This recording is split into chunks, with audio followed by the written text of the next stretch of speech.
Grabando. Bacán andado.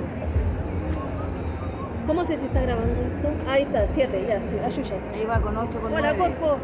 ¿Lo voy a grabar todo el rato? Sí, pues si tiene, hay que la presentación completa y grabar cuando esté el video, sobre todo cuando aparezca. Si no aparece, muéveme las manos y igual, Mejor sí, cuando mira. empiece, porque va a estar todo el rato. No, tranquilo. Ah, tú me Ya, amiga, si esto no está grabando Ahí lo cuando veo. en el video, cuando salga el de dispensario.cl, graba tú también con tu celular, por si acaso, o si pierdo la... Los dejo conmigo y muchas gracias, Sofía. Bueno, muchas gracias. Primero que todo, agradecer a todos los presentes por la alta concurrencia. Hemos estado esperando durante harto tiempo, ¿cierto? Así que genial que se puedan tomar el tiempo para conocer acerca del modelo de asociaciones y de cómo esta ardua lucha de muchos años se ha transformado en un avance y cómo la sociedad civil organizada se ha hecho cargo de llenar ciertos vacíos que el Estado ha dejado para los usuarios en nuestro país. El día de hoy hemos traído a abogados especializados en el tema dispensario a hablar sobre este tema y los vamos a presentar uno a uno. La idea es que no generemos un panel demasiado técnico con un lenguaje muy complicado y que todo se pueda entender y conocer la historia de todo lo que ha sido el trabajo, el modelo de las asociaciones canábicas en Chile. Vamos a presentar a nuestros panelistas. Nuestra primera invitada es Carla Azor, ella es abogada, cofundadora de Cultiva de Derecho, Centro de Asesoría Integral a Pacientes y Dispensarios de Cannabis Medicinal, caracterizado por su enfoque preventivo, derecho administrativo y anticipación a la prueba, evitando a los pacientes tener que pasar por instancias penales. El centro se enfoca en la integración e intercomunicación de conocimiento en todas las áreas que convergen en el paciente. Cuenta con doble especialización en Derecho Público y Derecho Internacional de los Derechos Humanos. También tiene un diplomado en Derecho Tributario Avanzado. Nuestro siguiente panelista es el señor Tomás Vaso, abogado y director del grupo Legal Green. Estudió con más de 7 años de experiencia en la defensa de usuarios y pacientes criminalizados por el uso personal del cannabis. También ha hecho asesoría corporativa de empresas, dispensarios, fundaciones y corporaciones del mundo del cannabis medicinal. Tomás cuenta con estudio de magíster en Derecho Penal y Procesal Penal y un diplomado en Litigación Oral y Compliance. Muchas gracias. Siguiente. Perdón. Don Ignacio Espinosa. Ignacio es abogado, asesor y litigante, pionero en la asesoría y defensa de comunidades que usan la cannabis y los hongos psilocibe con fines medicinales. Ha creado y constituido más de 150 clubes en todo el país y actualmente se encuentra con 2 casos activos de comunidades con imputados en libertad. El caso de Calma, con 13 kilos de cannabis en Valparaíso, y Margaritas, 10 kilos de cannabis en Santiago. Es cofundador del Club Canábico Green Life, quienes son el primer caso de asociación en obtener absolución en un juicio oral tribunal en lo penal, imponiendo de esta forma su tesis de una correcta interpretación de la ley 20.000. Sin duda su contribución abrió las puertas a que más comunidades sigan el modelo asociativo.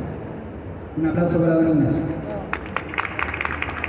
El siguiente señor abogado es don Hernán Bocas, abogado, diplomado en proceso penal, PIC, defensor de usuarias y usuarias de cannabis, con una vasta experiencia en litigación penal y constitución de corporaciones. Además, Hernán participa en el programa del Cannabis Hub impartido por la Universidad de Barcelona. Hoy se especializa en la tramitación de causas penales y cannabis en PIM Abogados. Muchas gracias, Hernán, por estar con nosotros. No es el compromiso. Bueno, primero, esto es importante que la gente entienda que es una larga historia y que todo empieza con las primeras asociaciones constituyéndose en el año 2016, luego de la aprobación del decreto 84, un decreto en el Ministerio de Salud, que lo que hace es que le permite a los médicos, les da las facultades para poder prescribir cannabis, ¿cierto?, en diferentes formatos, y genera la apertura de este vacío. Antiguamente, claro, no podías consumirlo, pero no podías cultivarlo, entonces prácticamente te tenía que caer la sustancia del cielo, lo que generó un aumento en el mercado negro, en el mercado legítimo, y se generan este tipo de asociaciones e entidades que lo que buscan es autoabastecer a pacientes, a usuarios organizados, quienes en conjunto logran generar este objetivo común que es tener el acceso a su derecho fundamental y a su medicina. Don Ignacio, cuéntenos un poquito sobre su experiencia en torno a esto, a la creación de las asociaciones, al origen de las mismas y cómo desde la creación de las mismas asociaciones ha evolucionado el marco legal para permitir el autocultivo colectivo en Chile y qué vacíos legales existen todavía dentro de esta correcta interpretación de la ley interior. Perfecto, ¿se escucha bien? ¿Sí? Mira, siempre me gusta empezar para dar un poco de contexto, contando un poco acerca de una muy breve evolución de la correcta interpretación de la ley civil. Y eso ha sido el trabajo que nos convoca hoy en día aquí, yo creo. Todo comienza, yo creo, en 2015, con un caso que llegó a la Suprema, el caso de Diagrama. Ese caso era una comunidad cerrada de usuarios individuales de canales. Finalmente, después de un largo camino, llegan a la Suprema y la Suprema decide redactar una sentencia de reemplazo. Entonces, la sentencia de reemplazo hay un antes y un después, porque se entiende de que para determinar si una conducta es delito en la ley 20.000, primero hay que determinar si esa conducta lesionó el bien jurídico protegido, que es la salud pública, ¿cierto? La salud de todos. Sin embargo, en una comunidad con esas características, nunca se acreditó que la sustancia saliera de un círculo cerrado, porque ellos determinaron de que lo único que vaya a la salud pública es el tráfico ilícito. El tráfico ilícito no es más que una difusión, una distribución sin control a personas indeterminadas, desconocidas. Eso es el tráfico.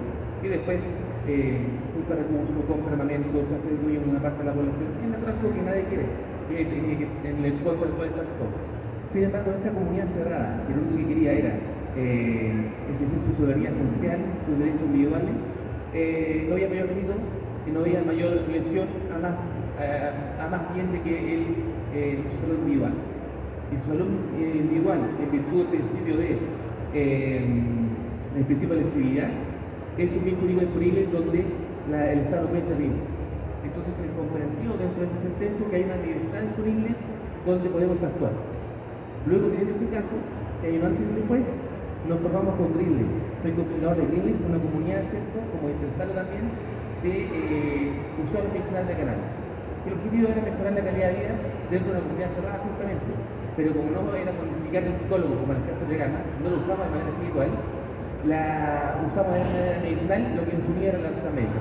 Entonces generamos protocolos, seguridad, requisitos de ingreso, porque el objetivo era justamente eso, demostrarle a la autoridad de que no solamente no había un daño a la salud pública, sino que todos los voluntarios un aporte a la salud pública, porque este tipo de comunidades mejora la calidad de vida de sus integrantes. Y obviamente es un gran golpe del narcotráfico.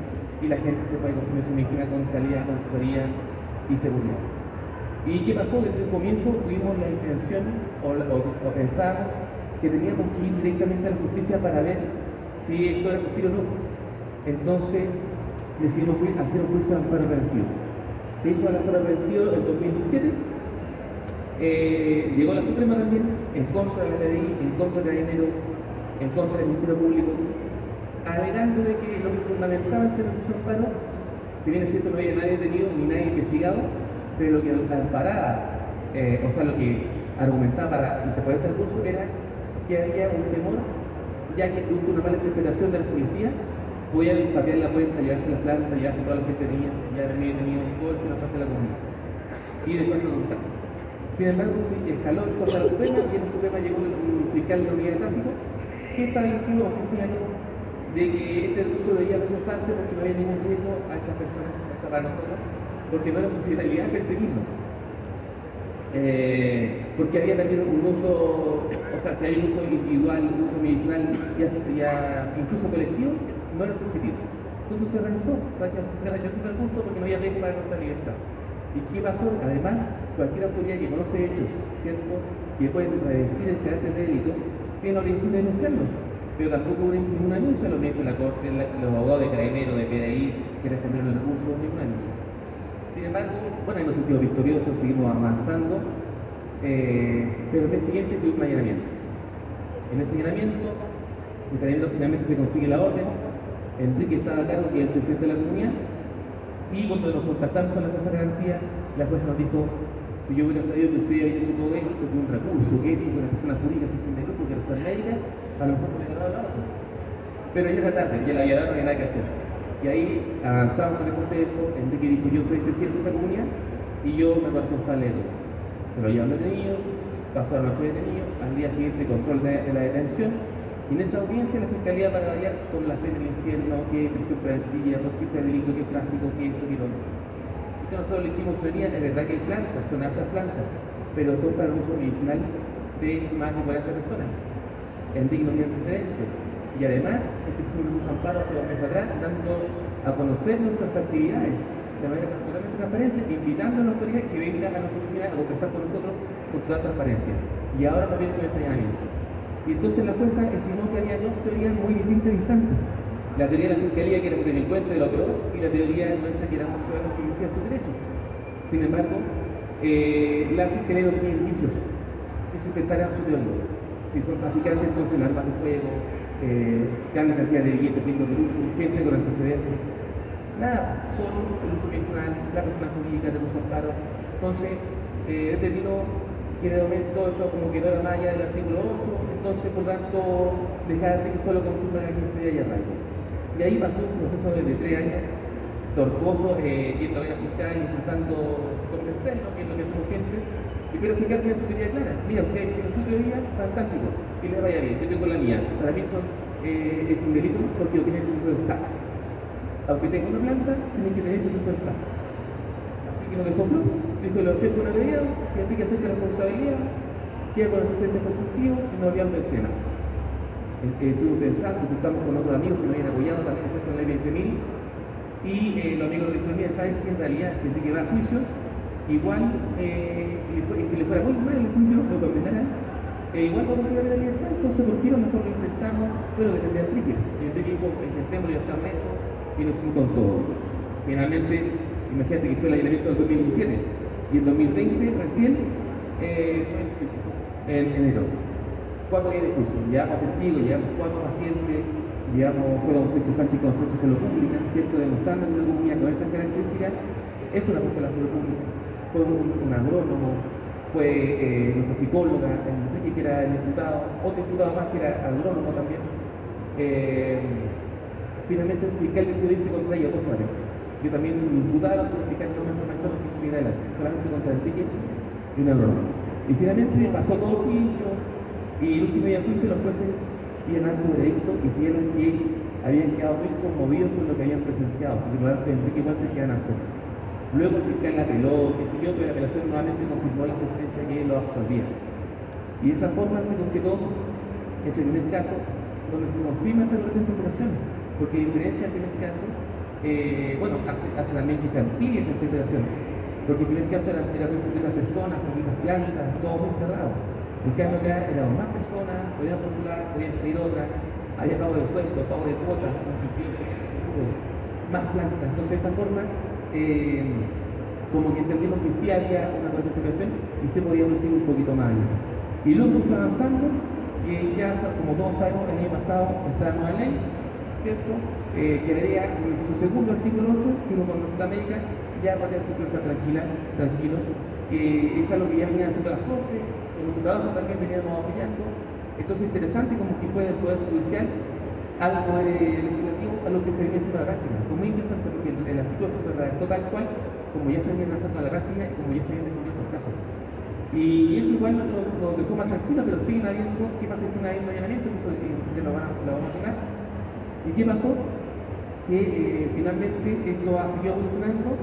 Creo que el día siguiente de la publicación de esa ley fue un último caso que se conoció, que ya el último, y que fue el caso de Mel, una persona que entregaba sustancias a su familia, a su vecino, cultivaba cannabis, y que fue un caso de día, y que finalmente cuando llegó este recurso de la Suprema quedó absuelto porque los jueces el año pasado, que fue en junio también el año pasado, entendieron que no había pedido la salud pública y que sí había una interpretación, y que esa interpretación era la del 2015 del caso Federal. Entonces se remitió, y lo interesante es que hay 5 ministros totalmente distintos a lo del 2015.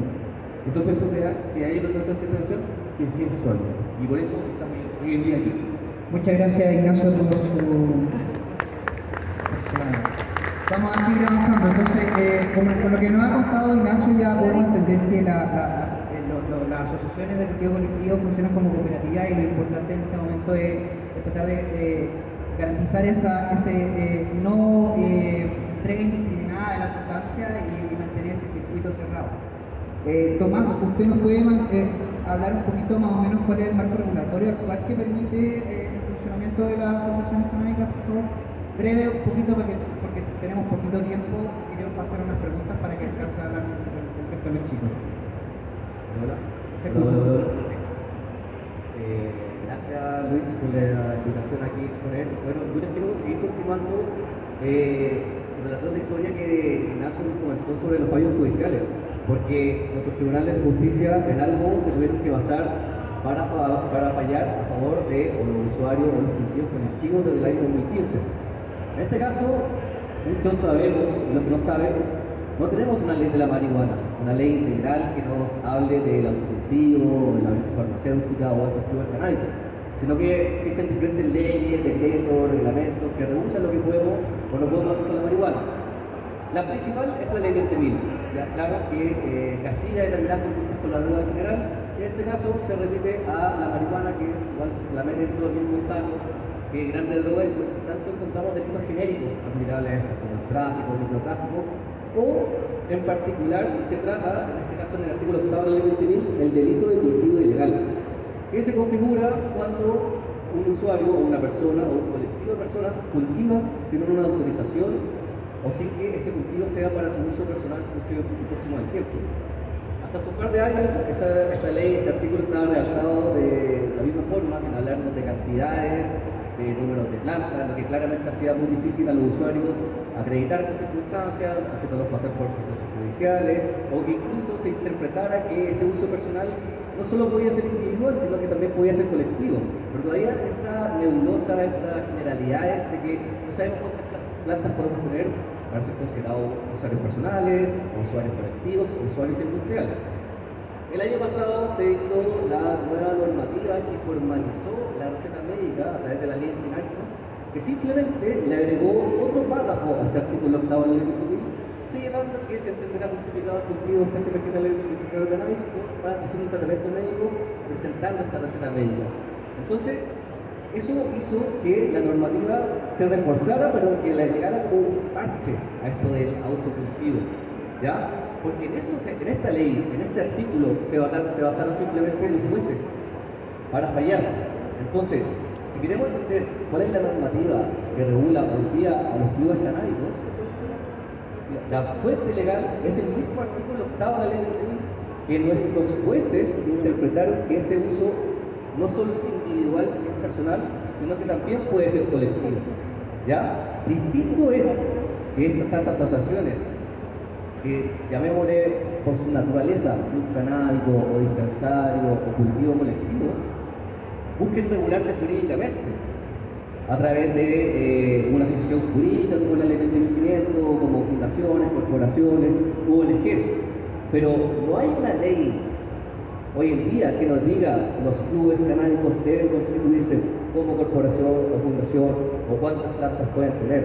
No, ¿sí? Se siguen basando en esta normativa que es el artículo 8 de la ley 20.000, que si bien se ha mejorado tampoco nos dice mucho, y los fallos judiciales que si bien aceptaron estos clubes canábicos desde el año 2015 y se ha seguido generando nueva jurisprudencia a favor de ellos, pero tampoco han sido tan precisos en sus fallos judiciales, porque por último podrían dar indicaciones o orientaciones de cómo debiese funcionar, cuántas plantas deben tener, cómo deben funcionar en algún espacio cerrado, o le entregamos eso en su domicilio al socio. No, tuvieron que ser estas mismas asociaciones las que por autogestión tuvieron que autorregularse documentalmente, y si le entregaban eso al domicilio del socio, que generar buenos protocolos de transporte, o si tuvieran un espacio privado cerrado, que ese espacio privado cerrado también generara toda la documentación. Pero esto es simplemente para tener más herramientas para demostrar su naturaleza. Lo mismo que la regulación jurídica. Hoy día tenemos muchos clubes canábicos que no necesariamente se construyen jurídicamente, y eso porque si se basan en el mismo artículo 8 de la ley 20.000, es porque solo requieren una receta médica y acreditar una organización. Claro, ha buscado hacerlo a través de documentación, pero es más fácil y es más seguro y más público si es que lo hacen jurídicamente. Muchas gracias, Tomás. Demos un salto ahora y salgamos un poquito del lado penal y vamos al lado administrativo y tributario. Le vamos a hacer una pregunta muy importante a Carla, quien es experta en ese ámbito. Ya nos hemos dado cuenta que tenemos una normativa que salió hace poco, la ley 2575, que como hablaban los chicos ahí, si bien viene a hacer una diferenciación en este artículo 8 que habla del cultivo y del autocultivo, pero también tenemos otros aspectos que no han sido demarcados, no se le han dado alineamiento y que sin embargo hoy en día en un país y en una sociedad actual está con hartos conflictos en torno al narcotráfico y el crimen organizado. Es importante mencionar todo lo que se ha perdido en tributo económico. Carla, ¿nos podrías demostrar o hablar un poquito acerca de cómo con una correcta regulación las asociaciones podrían generar tributos económicos, dar trabajo y generar beneficios tributarios para todos los chilenos y todo el país? Claro. Perdón, primero que todo, perdón, mi iba en su mejor momento. Para hablar de tributos y cannabis en Chile particularmente, yo no me siento la voz más autorizada, conociendo a Mijail de Fundación Utopía y a Hugo Osorio, el juez tributario y aduanero de toda la zona sur de Chile, mi profesor de tributario, quien hace poco sacó un paper sobre cómo aprovechar los tributos del cannabis en un futuro en Chile. Está súper interesante en el repositorio de la UDECO, si alguien quiere ir a revisarlo. Y bueno, el hecho de no tener claridad respecto de cómo tributan los dispensarios es súper complejo y sobre todo a la luz de esta ley que está ya en su tercer trámite constitucional sobre las no más de 50 depósitos en una misma cuenta, porque de por sí los dispensarios tienen dificultades para acceder a tener una cuenta corriente, los bancos les presentan muchas barreras porque no quieren involucrarse con ellos, y luego, una vez que tengan esa cuenta, van a tener que justificar las transferencias que están recibiendo con algún tipo de tributación. Para poder resolver esto, yo derechamente con mi perfil de persona natural me metí al Servicio de Impuestos Internos, que es todo un ejercicio que todos nosotros podemos hacer, y consulté directamente al director del Servicio de Impuestos Internos: oiga, yo trabajo con dispensarios, esto es un dispensario, ¿cómo tributan? ¿Me puede contar? Porque la verdad es que yo tengo miedo de que en algún momento lo fiscalicen y terminen un poco como Al Capone, ¿no? Que terminó por ninguna de las cosas que hizo, pero lo agarraron por los tributos. Y el director me respondió, como responden los abuelitos: yo no creo en la salud mental. Y me dijo: yo no creo en los dispensarios, eso no existe, básicamente. En palabras jurídicas, me dijo que él no podía garantizar la calidad de las actividades, pero que si fuera a ser efectivo, igualmente tienen que tributar y tendrían que tributar con impuesto global complementario según el impuesto a la renta. Entonces, en teoría, están en este momento todos los dispensarios evadiendo a ojos del Servicio de Impuestos Internos, y va a quedar evidenciado si eventualmente sale esta ley de las más de 50 transferencias por mes y hay otra regla distinta. Tenemos harta pega ahí para ponernos al día, colegas. No sé si quieres que continúe con la parte social que habíamos hablado. Sí, es que tenemos que pasar a las preguntas. Déjame terminar con Hernán. Para terminar con el tema, es crucial establecer lineamiento en torno a cómo deberían funcionar las asociaciones de aquí en adelante. Según tu postura, Hernán, ¿qué falta para tener una regulación clara en torno al autocultivo de cannabis, ya sea medicinal o no, y que se deje de criminalizar a pacientes, asociaciones, usuarios? ¿Y qué rol crees tú que debería tener el gobierno en la regulación de las asociaciones canábicas para asegurar no solo calidad de los tratamientos, sino orden y proteger los derechos de los pacientes? Bueno, primero que todo, ¿se escucha bien, verdad? Sí. Saludarlo, que es complejo a esta hora escuchando de cannabis, pero lo bueno es que todas las personas que están acá están súper interesadas en el tema. Miren, primero voy a tratar de hacer una especie de conclusión con lo que han dicho mis colegas acá, que la verdad yo creo que es difícil que estemos en posiciones, digamos, dispares, porque todo lo que tiene que ver con el trabajo de la ley en cannabis adolece de lo mismo, que es falta de regulación. Por ahí Tomás lo mencionó, también Ignacio en su relato, Carla que lo estaba mencionando respecto al tema justamente tributario, que yo creo que el tema de la transferencia es algo que a todas las corporaciones les preocupa.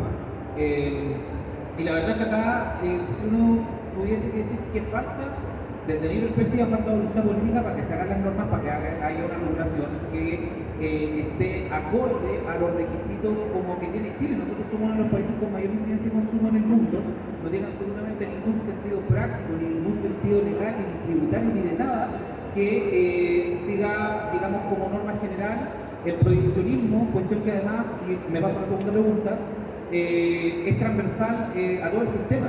El prohibicionismo no solamente lo sentimos desde la normativa, también lo sentimos desde los jueces que, por ejemplo, en garantía, cuando nosotros tenemos que explicar qué implica el proceso de tener un cultivo medicinal, nos apuran porque nos están tramitando y procesando como si fuéramos representantes de un delincuente o del tren de agua, y eso también es prohibicionismo. También el prohibicionismo, y acá lamentablemente tiene que haber la crítica política, un senda, digamos, que debería estar enfocado efectivamente en temas de tratamiento, de prevención de daños, en temas que tengan que ver conjuntamente el resguardo de la salud pública y de la creación y pensamiento de políticas públicas, pero la verdad, y esto lo digo de la forma más coloquial posible y normal, como que del senda me acuerdo de los draft, no mucha otra cosa, más que intentos súper burdos por alejar a las personas de usar o consumir la sustancia que las personas estimen pertinente.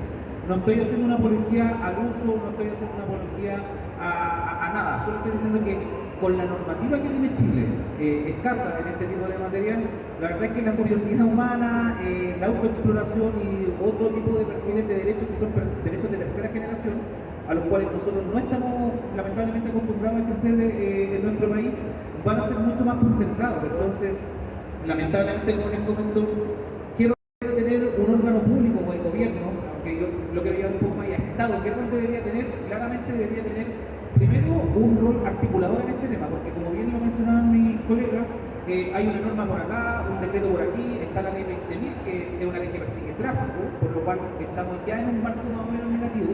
Entonces, tiene que haber un grado de articulación del gobierno y darse cuenta de que lo que necesitamos por una cuestión de incidencia de uso y además de eficiencia en el uso de los recursos públicos en la persecución penal, es una ley que regula a los usuarios y que nos diga, por último, que sí y que no, porque en la actualidad, lamentablemente, como bien dijo Ignacio, existe una correcta interpretación de la norma, pero los jueces de garantía interpretan una cosa, los fiscales nos van a perseguir pase lo que pase. Entonces, lamentablemente, se hace deseable en un país con una tradición continental y hiperlegalista que exista una ley que justamente regule a lo menos los usuarios adultos y también los usuarios medicinales. Y antes de terminar, creo que Carla tenía como un anuncio respecto a los dispensables. Efectivamente, al respecto hay buenas noticias, hay avances. Recientemente con un colega de la industria nos adjudicamos un proyecto Corfo para, ahora sí por favor muestra el video, para crear una página web. Me voy a parar para poder señalarla bien. Esto es el demo de lo que va a ser prontamente dispensarios.cl, una página donde cualquier usuario va a poder entrar a averiguar cuáles son las formas legales de acceder al cannabis en Chile. Va a poder encontrar recetas, va a poder encontrar dispensarios, va a poder encontrar farmacia, y en el fondo lo que queremos es volver mucho más accesible la entrada al mercado legal, porque una vez que se produce la entrada al mercado legal y se masifica, es inevitable que se llegue al consumo adulto.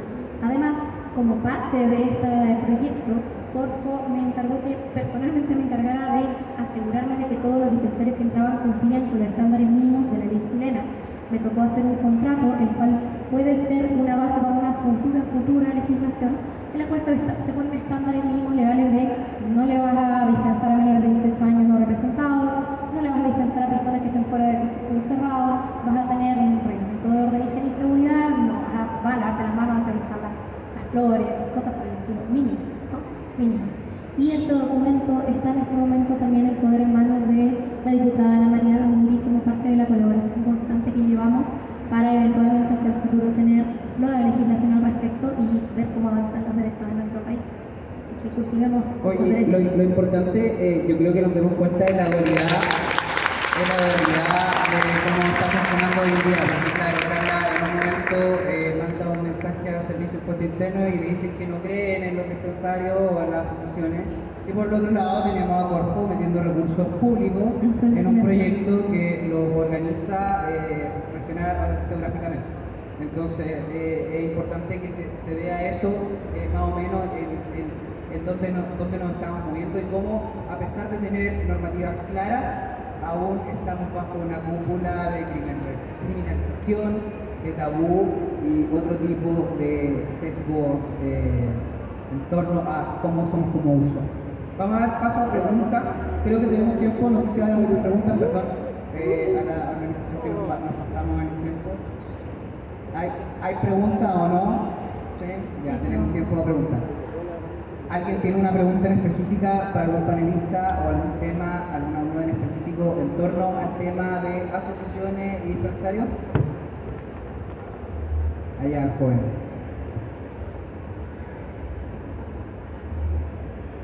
Hola, me gustaría saber a cuánto está el gramo y cómo lo están calculando.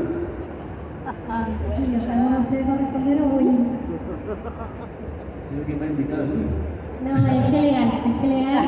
Yo lo he visto, es que también varía mucho de si estás preguntando zonas extremas o Santiago, porque si me voy a Nacional, entre 5 y 12 mil pesos. Por supuesto, las zonas extremas sur es donde está más costoso porque también el mercado ilegal está más costoso ahí. Luego hay asociaciones que son extraordinarias como Fadelán Iquique, que te da un arancel según si tú vas solamente a dispensarte, y creo que son 5.000 y tanto porque ya es muy barato el que es ilegal, y te lo baja a 3.000 y tanto si tú ofreces 6 horas de trabajo voluntario en los centros que tienes. Entonces, el componente social del dispensario hay que trabajarlo porque es importante. Es importante también mencionar, amigo, que no existe un precio por gramo, sino que la asociación lo que hace es cultivar para todos sus asociados. Entonces, es una de las formas más fáciles para mí para explicarlo es que es un cobro mancomunado, como si tú estuvieras viviendo en un departamento y te cobraras los gastos comunes, ¿cierto? Si tú tienes un departamento de 100 metros cuadrados, llamemos una patología, un cáncer terminal que necesita un alto volumen de materia vegetal, extracto o lo que sea que te haya prescrito el doctor, obviamente conlleva un gasto mayor, independiente si está en Arica, Punta Arenas, tienes que pensar todas las diferencias climáticas que existen hoy en día, no se puede cultivar cannabis en el exterior, en todas las regiones, en todos los meses. Entonces, son muchos factores los que limitan el precio de hoy en día de lo que cuesta producir un gramo de cannabis, pero lo que es importante y lo que se debe entender es que las asociaciones, este costo, aparte de lo que se procesa como trabajo, mano de obra, contratos, los costos de mantener la administración de la misma sede, no existe una utilidad de trasfondo, ¿cierto? No hay una ganancia económica y todo esto se sigue reinvirtiéndole, digamos, dentro de la misma organización para poder mejorar diferentes aspectos y protocolos de la misma. Entonces, me parece que está excesivamente caro, sí, entre 5 y 12 mil pesos. Se podría hacer un esfuerzo entre todas las personas que hacen esto para que en el futuro fuera mucho más fácil y más económico producir cannabis de buena calidad y seguro para los usuarios, ¿cierto? Yo creo que a nadie le gusta ir y juntarse en una plaza con un dealer y recibir materia vegetal de mala calidad y no sabe su procedencia, ni su porcentaje de cannabinoides, ni nada de dónde salió, ni lo que tiene la frasca. O sea, eso. ¿Otra pregunta, chicos?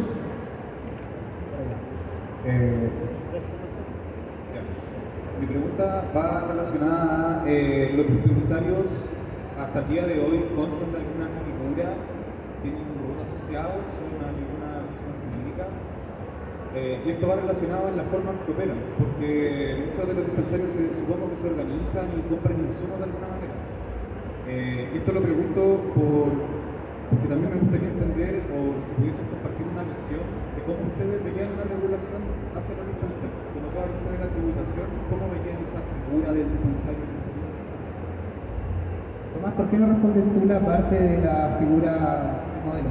Sí, yo me quiero hacer cargo de la primera parte de tu consulta, porque yo le había señalado de que tenemos estas asociaciones cuya naturaleza es de canal y dispensario, pero han buscado regularse jurídicamente, pero para tener más herramientas con las cuales demostrar esta naturaleza o su actividad, en este caso es el cultivo de cannabis para uso medicinal de sus asociados. Entonces hoy día encontramos asociaciones que se han constituido principalmente bajo la figura de la ley 20.500, asociaciones, pero también encontramos asociaciones que se han constituido como corporaciones, fundaciones, ONG, y no está mal, porque no hay una ley que diga que se debe constituir así o está prohibido que se constituya así. Es simplemente otra herramienta que quieren tener para sobredocumentarse, figurar en un registro público, porque toda esta figura modalidad sin fin de lucro se inscribe en el registro civil, o sea, hay una publicidad del cual no se puede alegar desconocimiento, incluso luego de mi inscripción, pero luego viene el funcionamiento, ¿ok?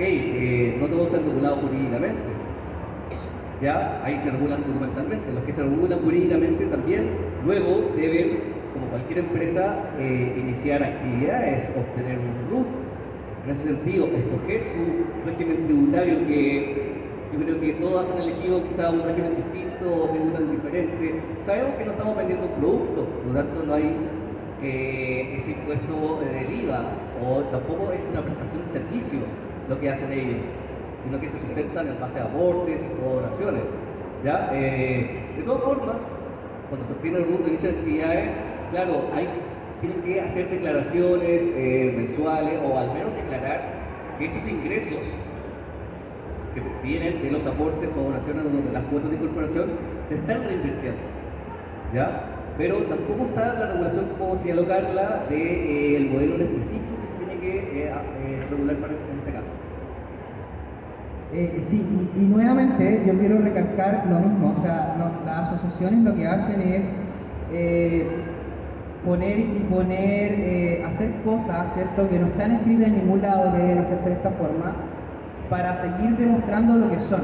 Es completamente diferente a lo que usted tiene que culpable hasta que se demuestre lo contrario. Acá las asociaciones tienen que hacer uso de todos los recursos para, a la hora de los cubos, si es que pasa algo, poder tener y tirarle estos mismos recursos para demostrar de que no son delincuentes, que no son asociaciones ilícitas, un grupo de personas que están haciendo uso indiscriminado, en este caso del cannabis. No sé si me permiten aportar un cachito más. Pasa con los dispensarios que es como cuando salieron los computadores y los celulares y no había regulación para las telecomunicaciones en general, sino solo para los teléfonos. Se tuvo que adaptar la ley que era para los teléfonos, para los planes de celular y luego eventualmente también para el internet y para los computadores. Estamos en ese proceso transformativo de la ley y los abogados que trabajamos con dispensarios, hemos en el fondo forzado una pieza de puzzle que no entraba donde tiene que estar y hemos convertido el dispensario en corporaciones y en fundaciones que son las asociaciones civiles sin fines de lucro, que fueron originalmente pensadas por don Andrés Bello por ahí, por el 1800 y tanto. O sea, la figura que estamos usando no es idónea de ninguna manera, pero es la que tenemos, es con la que estamos trabajando y es con la que vamos a llegar a pedir una regulación el día de mañana. Tampoco íbamos a tener todo listo de inmediato, ¿no? Hay que hacer la pega. Eso. ¿Alguien más tiene alguna pregunta, chicos? ¿Estamos? ¿Sí? Bueno, parece que estamos. Oye, bueno, yo quiero agradecerle a todos los panelistas, independientes del trabajo, cuánto tiempo se lleva acá. Todas estas personas que están sentadas acá han tenido la disposición, algunos por muchos años, de sentarse a hacer la pega, como dijo Carla.